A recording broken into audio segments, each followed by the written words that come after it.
Bonjour à tous et bienvenue à Catch Club. On se retrouve pour les news de la semaine, et aujourd'hui on va parler de Matt Riddle, de Pete Dunne, de Sting, de Vince McMahon, ainsi que de Paige et plusieurs superstars qui risquent de se rebeller contre la WWE. Donc c'est parti, on commence avec une news qui concerne NXT et un retour. Pour ceux qui ne suivent pas NXT actuellement, sachez qu'il y a un nouveau clan qui est en train de se former. En effet, la semaine dernière, Pat McAfee a aidé Oney Lorcan et Danny Burch à remporter les titres par équipe face à The Undisputed Era. Et quelques jours plus tard, Pat McAfee a expliqué que c'est lui qui avait engagé Ridge Holland pour attaquer Adam Cole lors d'un NXT Takeover. Donc Pat McAfee forme dorénavant un clan avec Danny Burch et Oney Lorcan, et on peut imaginer que Ridge Holland aurait également fait partie du clan s'il ne s'était pas blessé. Il fallait trouver un autre quatrième membre qui a été dévoilé cette semaine lors de NXT. En effet, cette semaine, Kyle O'Reilly a essayé de confronter Pat McAfee, Danny Burch et Oney Lorcan, et nous avons Pete Dunne qui a effectué son retour. On pensait que c'était pour aider Kyle O'Reilly, mais derrière, il a trahi Kyle O'Reilly et il a rejoint le clan de Pat McAfee. Je rappelle que comme la plupart des catcheurs européens,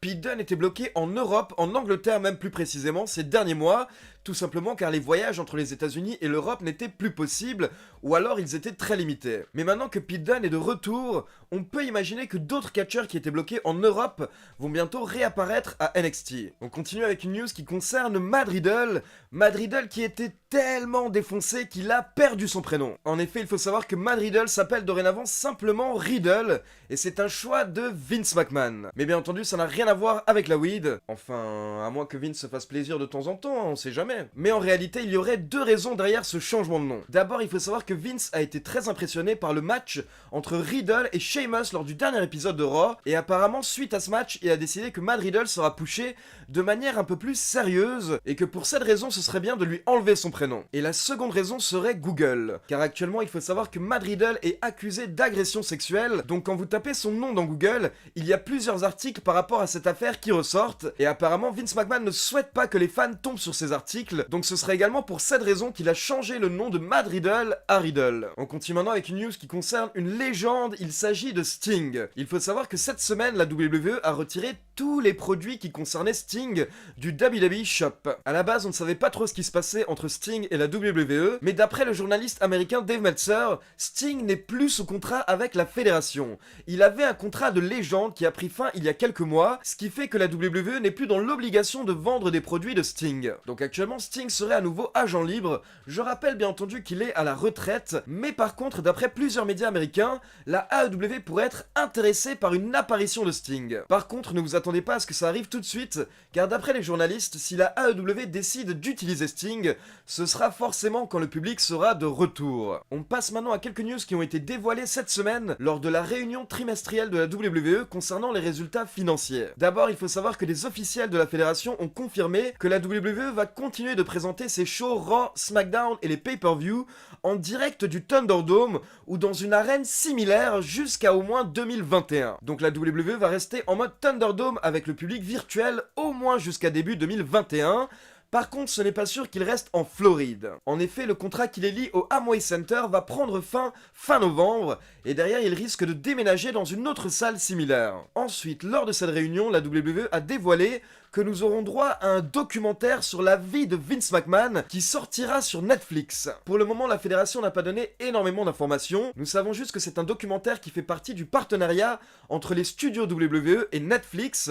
Ce sera un documentaire en plusieurs parties, et la fédération a affirmé que ce sera l'un des documentaires avec le plus gros budget de l'histoire de Netflix. Donc je pense qu'on attend tous ce reportage avec impatience. On enchaîne avec une petite information qui est ressortie lors d'une interview de Rey Mysterio pour ESPN. L'interview est toute récente, elle est sortie aujourd'hui, et lors de cette interview, le journaliste Ariel Helwani a demandé à Rey Mysterio ce qu'il pense du futur de Cain Velasquez dans le monde du catch. Rey Mysterio, qui est assez proche du combattant Cain Velasquez, a répondu ce qui suit. Alors je ne peux pas vraiment vous donner trop de précisions par rapport à la situation de Kane. Mais ce que je sais clairement, c'est que Kane est très dédié, il est passionné par la lucha libre et le catch. Je sais que c'était l'un de ses plus grands rêves que d'être à la WWE un jour. En toute honnêteté, je ne pense pas qu'il en ait terminé avec le catch. Je pense qu'il va faire des apparitions et j'espère qu'il fera un retour à la WWE. En tout cas, j'aimerais vraiment le voir de retour et je pense que ce serait quelque chose d'énorme. Donc apparemment, selon Rey Mysterio, on devrait revoir Cain Velasquez catcher. On passe maintenant à la news principale de la semaine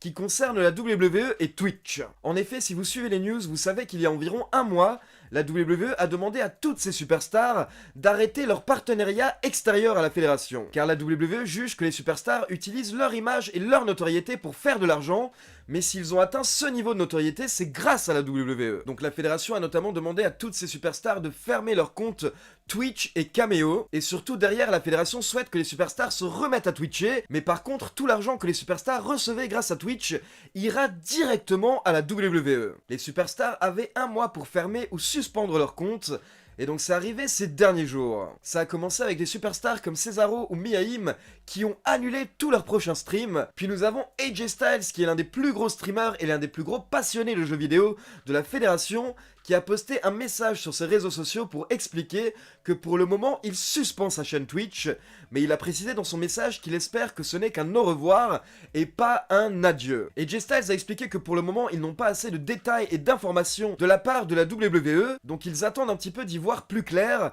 avant de se remettre sur Twitch. Et Vega et Black nous ont informé que quelques jours plus tard, c'est-à-dire vendredi dernier, il devait y avoir une réunion au sein de la WWE avec les superstars et les officiels pour leur expliquer exactement la situation autour de Twitch et pourquoi pas essayer de trouver une solution. Mais apparemment il ne s'est rien passé lors de cette réunion vendredi, car depuis vendredi la situation n'a pas évolué. Et ces derniers jours nous avons surtout une superstar qui a vraiment montré son mécontentement sur Twitch, il s'agit de Paige. Paige qui je le rappelle est à la retraite suite à une blessure à la nuque. Il faut savoir que Paige était en train de streamer sur Twitch vendredi soir alors que les autres superstars étaient en train d'annoncer qu'elles allaient suspendre leur compte. Donc des fans ont informé Paige via le chat et Paige s'est lancée dans un petit speech pour expliquer qu'elle allait peut-être également devoir arrêter ses streams prochainement. Paige a dit qu'il lui reste peut-être plus que 2 jours de stream, donc autant faire la fête, elle voulait que ce soit la folie. Mais d'un coup, Paige s'est calmée et elle a commencé à regarder son téléphone. On ne sait pas si elle discutait avec d'autres superstars ou si elle avait peut-être reçu un message de la part des officiels de la WWE, mais derrière, Paige était très touchée. Donc d'un coup, Paige était très émue et voici ce qu'elle a déclaré lors de son live sur Twitch. Je dois prendre une décision très importante. Et j'en ai marre car je suis putain de fatigué. J'ai cassé mon putain de cou 2 fois pour cette entreprise. J'ai cassé mon putain de cou 2 fois pour cette entreprise. Et tout ce que je veux faire maintenant, c'est de m'amuser avec ma communauté. La WWE ne réalise pas que cette communauté n'est pas qu'une question de sub. Ce n'est pas ça ce qui est important. Nous avons construit une vraie communauté magnifique. Je dirais même une famille magnifique qui permet à certaines personnes de s'échapper, dont moi. Je ne peux plus catcher dorénavant. J'ai travaillé tellement dur à la WWE et je ne peux plus catcher, mon cou est détruit. On m'a volé tous mes rêves et j'ai dû trouver quelque chose qui pouvait combler ce vide en moi. Et Twitch me permettait de combler ce vide. Je comprends les règles de la fédération si tu es un catcheur à temps plein qui catche toutes les semaines là-bas. Mais ce n'est pas mon cas. Je ne peux pas catcher. On m'utilise de temps en temps pour faire des apparitions médias, mais le reste du temps, je suis chez moi. Et je deviens folle. J'ai besoin de quelque chose qui garde mon esprit sain. J'ai vécu quelques années terribles où il y a des sextapes de moi qui ont leaké sur internet.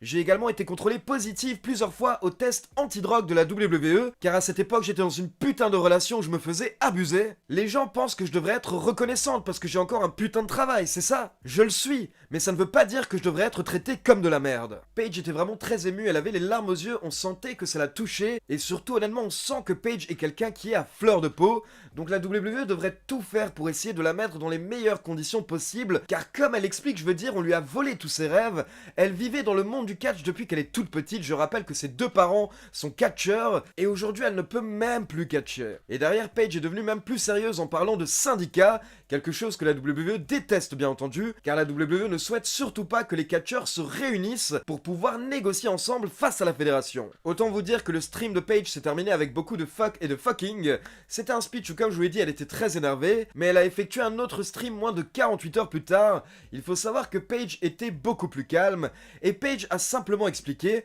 qu'elle va continuer à streamer sur Twitch. Paige a expliqué qu'elle a reçu énormément de soutien, donc elle va rester sur la plateforme, mais elle souhaite également être un exemple, un modèle pour les autres, donc apparemment Paige va tout de même essayer de faire bouger les choses et de dire ce qu'elle pense aux officiels. Donc on verra lors des prochaines semaines si au final Paige va devoir fermer son compte Twitch, ou si elle va continuer à streamer, ce qui voudra dire qu'elle continuera à streamer mais que la WWE récupérera tout l'argent de ce qu'elle devrait toucher sur Twitch. En tout cas, d'après les médias américains, beaucoup de superstars ne sont pas contents de ce qui se passe dans les coulisses, et elles attendent avec impatience le résultat des élections américaines, car je rappelle que si Donald Trump perd, Vince McMahon risque d'être en danger. En effet, des politiciens qui font partie de l'entourage de Joe Biden ont déclaré ces dernières semaines que si Donald Trump perd, alors Vince va devoir faire attention car ils vont venir contrôler la WWE, et surtout remettre en question le statut de travailleur indépendant des catcheurs de la WWE. Donc voilà, c'est tout pour les news de la semaine. Maintenant, comme d'habitude, c'est à vous. N'hésitez pas à me laisser vos avis dans les commentaires. Et bien entendu, n'oubliez pas de liker la vidéo, de vous abonner à la chaîne et de cliquer sur la petite cloche pour être informé de la sortie des prochaines vidéos. Ciao tout le monde!